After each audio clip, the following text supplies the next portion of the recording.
یہ وہ دن ہے کہ جس میں اللہ تعالیٰ نے موسیٰ علیہ السلام کو نجات دی تھی، ان کو فتح دی تھی، اور ان کے دشمن فرعون اور اس کے لاؤ لشکر کو تباہ کیا تھا، غرق کیا تھا۔ ہاں، یہ ہے عاشورہ کا دن، 10 محرم کا دن تاریخ میں، کہ جس میں وہ بنی اسرائیل جو حقیقت میں نبیوں کی اولاد تھی، لیکن وقت کے طاغوتوں نے، فرعونوں نے ان کو اپنے غلام بنا کر ان کو ذلیل و خوار کر رہے تھے، تو اللہ تعالیٰ نے بنی اسرائیل کو ذلتوں سے نکالنے کے لیے اپنے نبی موسیٰ علیہ السلام کو بھیجا۔ وہ ایک لمبا واقعہ ہے۔ تو اللہ کے حکم سے موسیٰ علیہ السلام بنی اسرائیل کو لے کر مصر سے نکلتے ہیں، فرعون کی غلامی سے ان کو نکالتے ہوئے، ان کو بچاتے ہوئے، چلتے چلتے رات گزرتی ہے، صبح ہوتی ہے، تو بنی اسرائیل کیا دیکھتے ہیں کہ ان کے سامنے ٹھاٹھے مارتا ہوا سمندر ہے، اور جب پیچھے نظر دوڑاتے ہیں تو پیچھے دیکھتے ہیں کہ فرعون اپنی فوجیں لشکر لے کر آ رہا ہے۔ کس لیے؟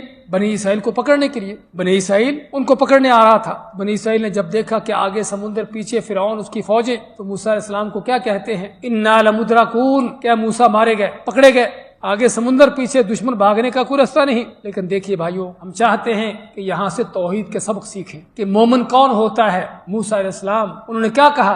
ان کو بھی نظر آ رہا تھا کہ سامنے سمندر ہے، پیچھے دشمن ہے، نکلنے کا کوئی راستہ نہیں ہے، لیکن جن کا اللہ پر حقیقی ایمان ہوتا ہے، انہوں نے کیا فرمایا؟ کلا ان معی ربی سیہدین، کلا ہرگز نہیں، تم کہتے ہو کہ ہم مارے گئے، پکڑے گئے، ان معی ربی، میرے ساتھ وہ رب ہے، سیہدین، جو یہاں بھی راستہ نکالے گا، دکھائے گا۔ یہ بھائیو اللہ پر ایمان، کہ جس کا اللہ پر سچا ایمان ہے، یقین ہے، توکل ہے، بھروسہ ہے، وہ دنیا کے وسائل کو نہیں دیکھتا کہ آگے جانے کو کوئی راستہ ہے یا نہیں ہے، وہ یہ نہیں دیکھتا کہ دشمن کتنا طاقتور ہے، وہ یہ نہیں دیکھتا کہ دنیا کے معاملات کیا ہیں۔ اس کی نظریں کس پر ہوتی ہیں؟ اس دنیا والے پر ہوتی ہیں، جہانوں کے رب پر ہوتی ہیں۔ وہ اسباب کو نہیں دیکھتا، وہ مسبب الاسباب کو دیکھتا ہے۔ سبب کیا ہے؟ کہ سامنے کوئی راستہ ہو بھاگنے کا، نکلنے کا۔ لیکن مومن کی نظریں اللہ پر ہوتی ہیں، مسبب الاسباب پر ہوتی ہیں، کہ چاہے سامنے سمندر ہے، پیچھے دشمن ہے، کوئی راستہ تو نظر نہیں آتا، لیکن ہم میرے ساتھ وہ رب ہے جو یہاں بھی راستے نکالے گا۔ اب موسیٰ علیہ السلام کو راستے نکالتے رہتے پہلے، اگرچہ اللہ نے موسیٰ علیہ السلام کو عصا دیا ہوا تھا، لیکن ابھی تک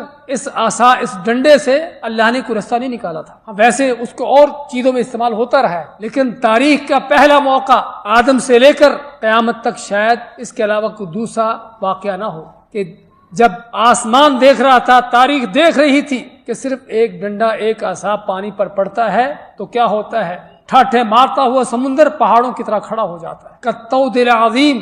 اللہ ماتے کہ بڑے بڑے تودوں کی طرح، پہاڑوں کی طرح کھڑا ہو جاتا ہے، اور پہاڑوں کی طرح کھڑا کر کے درمیان سے اللہ نے کیا کیا؟ خشک رستے نکال دیے۔ اللہ کی یہ عظمت ہے، اللہ کی یہ قدرت ہے، لیکن ملتی انہی کو ہے کہ جن کا اللہ پر سچا ایمان ہوتا ہے، جن کا اللہ پر حقیقی یقین ہوتا ہے۔ تو ضرورت ہے بھائیو آج اس یقین و ایمان کو اپنے دلوں میں لانے کی، اور واقعہ صرف موسیٰ علیہ السلام کا نہیں ہے، اور تاریخ بھری پڑی ہے قرآن میں، اس طرح کے طرح طرح کے واقعات ہیں کہ یہ وہ دن ہے، عاشورہ کا دن، 10 محرم کا دن، جس میں اللہ نے یہ بہت بڑا معجزہ تاریخ کا پیدا کیا اور لوگوں کو دکھایا۔ اللہ نے موسیٰ علیہ السلام کو بچایا، اللہ نے سمندر میں خشک رستے نکال کر بنی اسرائیل کو، موسیٰ کو سمندر پار کروا دیا، اور پیچھے سے فرعون آیا دھاڑتا ہوا، للکارتا ہوا۔ لیکن مشرک ہمیشہ عقل کا اندھا ہوتا ہے، کافر چاہے ویسے جتنا بھی ذہین کیوں نہ ہو، لیکن اس کی مت ماری ہوتی ہے، عقل کا اندھا ہوتا ہے۔ اب اگر تو موسیٰ فرعون کی نظر میں جادوگر تھا، تو موسیٰ نے جادو اپنے لیے کیا ہے، جادو کے زور سے رستے نکالے ہیں، تب بھی اس کے اپنے لیے ہے۔ اور اگر موسیٰ فرعون کی نظر میں اللہ کا نبی ہے، تب بھی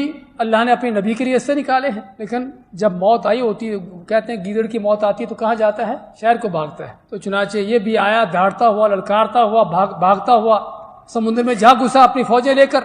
ادھر سے جب بنی اسرائیل پورے کے پورے باہر نکل گئے اور فرعون اپنی فوجیں لے کر سمندر کی تہہ میں جا پہنچا، تو اللہ نے پانی کو چلنے کا حکم دیا، سمندر کی تہہ میں اس کو غوطے دے کے غرق کیا، مارا، اور کیا فرمایا؟ فَالْيَوْمَ نُنَجِّيكَ بِبَدَنِكَ، کہ آج ہم تیرے جسم کو، تیری باڈی کو بچا کے رکھیں گے۔ کس لیے؟ کہ تاکہ تو رہتی دنیا کے لیے سبق اور عبرت بن جائے۔ تو یہ بھائیو اللہ کی عظمتیں، اللہ کی قدرتیں، کہ اللہ تعالیٰ وقت کے طاغوتوں کو، فرعونوں کو جب مارنے پر، ہلاک کرنے پر آتا ہے، تو اللہ تعالیٰ کہ کیا کیا لشکر، کیا کیا فوجیں ہوتی ہیں۔ تو یہ وہ دن جو عاشورہ کا دن تاریخ میں ہے۔ تو یہودیوں نے کہا کہ موسیٰ علیہ السلام نے اللہ کا شکر ادا کرتے ہوئے اس دن کا روزہ رکھا، اور یہ ہے اللہ کے بندوں کی سنت، اللہ کے نیک بندوں کا طریقہ، کہ اللہ کی نعمتیں ملتی ہیں، اس پر کوئی ناچ گانے نہیں چلتے، اس پر کوئی بدماشی، بدکاری نہیں کرتے، بلکہ اللہ کا شکر ادا کرتے ہیں۔ تو موسیٰ علیہ السلام نے اللہ کی اس نعمت کے ملنے پر اللہ کا شکر ادا کرتے ہوئے اس دن کا روزہ رکھا، 10 محرم کا۔ تو یہودی کہتے ہیں کہ ہم بھی موسیٰ علیہ السلام کے اس سنت پر چلتے ہوئے اس دن کا روزہ رکھتے ہیں۔ تو آپ نے کیا فرمایا؟